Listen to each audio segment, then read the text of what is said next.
ഇന്നത്തെ വീഡിയോ മാങ്ങാച്ചാറിൻ്റെ റെസിപ്പിയാണ്.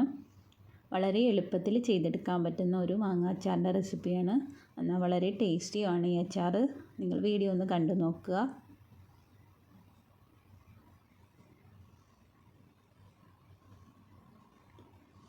ഇതിനാവശ്യമായിട്ട് ഞാൻ എടുത്തേക്കുന്ന ഒരു 5 മാങ്ങ ആണ് എടുത്തേക്കുന്നത്.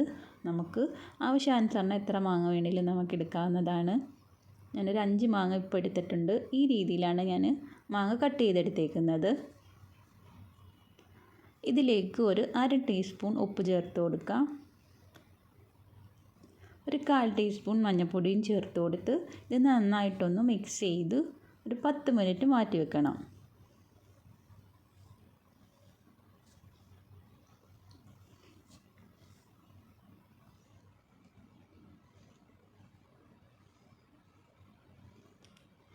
ഇതൊന്ന് മിക്സ് ചെയ്തിട്ടുണ്ട്. ഇതൊന്ന് മാറ്റി വെച്ച് ഇനി അച്ചാറിലേക്ക് പച്ചമുളക് വേണം, പിന്നെ ഉലുവാപ്പൊടി, കടുക് പൊടിച്ചത്, കറിവേപ്പില, ഇഞ്ചി, വെളുത്തുള്ളി. ഇനി നമുക്ക് പാത്രം വെച്ച് കൊടുക്കാം. പാനൊന്ന് ചൂടായി വരുമ്പോൾ നമുക്ക് ഓയിൽ ഒഴിച്ച് കൊടുക്കാം. അച്ചാറിന് നല്ലെണ്ണയായിരിക്കും നല്ലത്. ഞാനിപ്പോൾ ഒഴിച്ചേക്കുന്നത് കോക്കനട്ട് ഓയിലാണ്. ഡെയിലി ഇപ്പം നല്ലെണ്ണ ഇല്ലാത്തത് കൊണ്ടാണ് ഞാൻ കോക്കനട്ട് ഓയിൽ എടുത്തേക്കുന്നത്. എണ്ണ ഒന്ന് ചൂടായി വരുമ്പോൾ ഇതിലേക്ക് നമുക്ക് കടുക് ചേർത്ത് കൊടുക്കാം. കടുക് പൊട്ടിയതിന് ശേഷം നമുക്ക് അരിഞ്ഞു വെച്ച ഒന്ന് 2ആയിട്ട് കീറിയതാണ് വെളുത്തുള്ളി, ഇഞ്ചിയും. അത് നമുക്ക് ആ എണ്ണയിലേക്ക് ചേർത്ത് കൊടുക്കാം. ഇഞ്ചി ഒരു ചെറിയൊരു തുണ്ട് മതി. വെളുത്തുള്ളി അത്യാവശ്യം കുറച്ചെടുക്കുക. ഒന്ന് എണ്ണയിലൊന്ന് വഴറ്റുക. ഒരു ചെറിയൊരു ബ്രൗൺ കളർ ആവുമ്പോൾ നമുക്ക് ആ ഒരു തീ ഓഫ് ചെയ്യണം. ആ എണ്ണയുടെ ചൂടിൽ വേണം പിന്നെ പൊടികൾ ചേർത്ത് കൊടുക്കാൻ.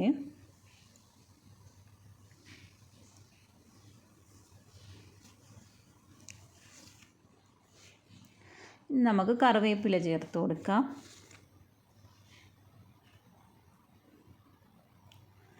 ഈ എണ്ണയിൽ തന്നെ നമുക്ക് പച്ചമുളക് അരിഞ്ഞതും നമുക്ക് ഈ കൂട്ടത്തിൽ തന്നെ വഴറ്റിയെടുക്കാവുന്നതാണ്.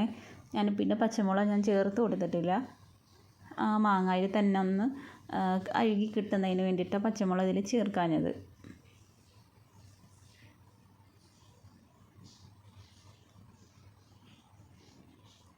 ഇനി നമുക്ക് തീ ഓഫ് ചെയ്തതിന് ശേഷം പൊടികൾ ചേർത്ത് കൊടുക്കാം. ഞാനൊരു 3 ടീസ്പൂൺ മുളക് പൊടി എടുക്കുന്നുണ്ട്. കാശ്മീരി ചില്ലിയാണ് എടുക്കുന്നത്.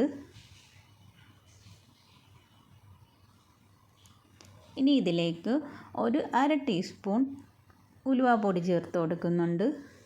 1 ടീസ്പൂൺ അളവിൽ കടുക് പൊടിച്ചതാണ്, പച്ചക്കടുക് പൊടിച്ചതാണ്. 1 ടീസ്പൂൺ പച്ചക്കടുക് പൊടിച്ചത്, 1/2 ടീസ്പൂൺ കായപ്പൊടിയാണ്. ആ ഒരു എണ്ണയുടെ ചൂടിൽ തന്നെ വേണം ഈ പൊടികളൊന്ന് വറുത്തെടുക്കാൻ, ഒന്ന് ചൂടാക്കി എടുക്കണം. അന്നേരം ഒരു പച്ചമണമൊക്കെ ഒന്ന് മാറാൻ വേണ്ടിയിട്ടാണ്. ഒന്ന് മിക്സ് ആയതിന് ശേഷം നമുക്ക് തീ ഓൺ ചെയ്ത് കൊടുക്കാവുന്നതാണ്. ഇപ്പോൾ എല്ലാം ഒന്ന് മിക്സ് ചെയ്തിട്ട് ഞാൻ തീ ഒന്ന് കത്തിച്ചിട്ടുണ്ട്.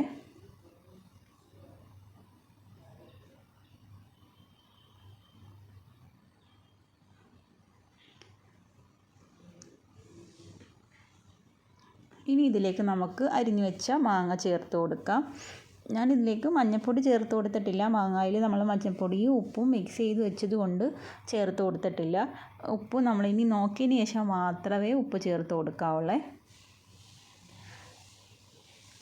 നന്നായിട്ടൊന്ന് മിക്സ് ചെയ്ത് കൊടുക്കാം.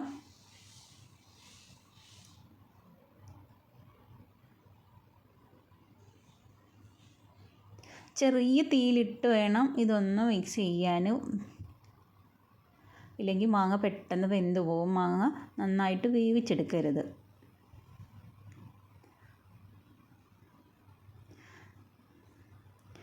ഞാനൊരു 2 ടീസ്പൂൺ അളവിൽ വിനാഗിർ ചേർത്ത് കൊടുക്കുന്നുണ്ട്. വിനാഗിർ ഒരു 2 ടീസ്പൂൺ അളവിലാണ് വിനാഗിർ ചേർത്ത് കൊടുക്കുന്നത്. മാങ്ങയ്ക്ക് പുളി ഉള്ളത് കൊണ്ട് വിനാഗിർ ഞാൻ കുറച്ച് ചേർത്ത് കൊടുത്തിട്ടുള്ളൂ. ഇനി ഇതിലേക്ക് ഞാൻ വെള്ളവും കൂടെ ചേർത്ത് കൊടുക്കുന്നുണ്ട്. നന്നായിട്ട് തിളച്ച വെള്ളം തന്നെ, ചൂടുവെള്ളം തന്നെ വേണം ഇതിലേക്ക് ചേർത്ത് കൊടുക്കാൻ. ഇല്ലെങ്കിൽ പച്ചവെള്ളം ചേർത്ത് കൊടുത്താൽ അച്ചാർ ചീത്തയായി പോവും. വെള്ളം ചേർത്ത് കൊടുത്താൽ അച്ചാർ ചീത്തയാകത്തൊന്നുമില്ല. പക്ഷേ ചേർത്ത് കൊടുക്കുന്ന വെള്ളം നല്ല തിളച്ച വെള്ളം വേണം ചേർത്ത് കൊടുക്കാൻ. ഒരു ഗ്രേവിക്ക് വേണ്ടിയിട്ടാണ്, ഒരു ഗ്രേവി കിട്ടാൻ വേണ്ടിയിട്ടാണ് നമ്മൾ ആ വെള്ളവും കൂടെ ചേർത്ത് കൊടുക്കുന്നത്. എന്നിട്ട് നന്നായിട്ടൊന്ന് മിക്സ് ചെയ്ത് കൊടുക്കുക. ഈ സമയത്ത് തന്നെ ആവശ്യത്തിന് ഉപ്പും നോക്കുക. ഉപ്പ് നോക്കി ആവശ്യത്തിന് ഉപ്പും ചേർത്ത് കൊടുക്കുക. തീ ഓഫ് ചെയ്യുക.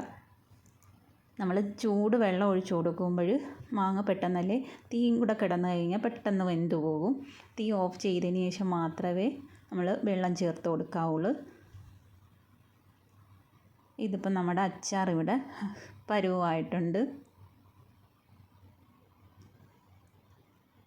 പെട്ടെന്ന് തന്നെ വളരെ ടേസ്റ്റിയുമാണ്. പെട്ടെന്ന് തന്നെ നമുക്ക് ചെയ്തെടുക്കാൻ പറ്റുന്ന ഒരു മാങ്ങ അച്ചാറിൻ്റെ റെസിപ്പിയാണ്.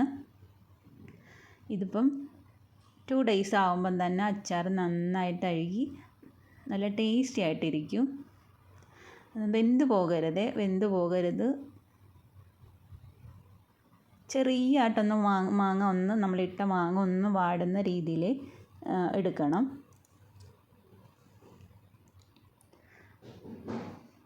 എല്ലാവരും ഒന്ന് ട്രൈ ചെയ്ത് നോക്കുക. എല്ലാവർക്കും ഇഷ്ടപ്പെടുന്ന ഒരു മാങ്ങാച്ചാറിൻ്റെ റെസിപ്പിയാണ്.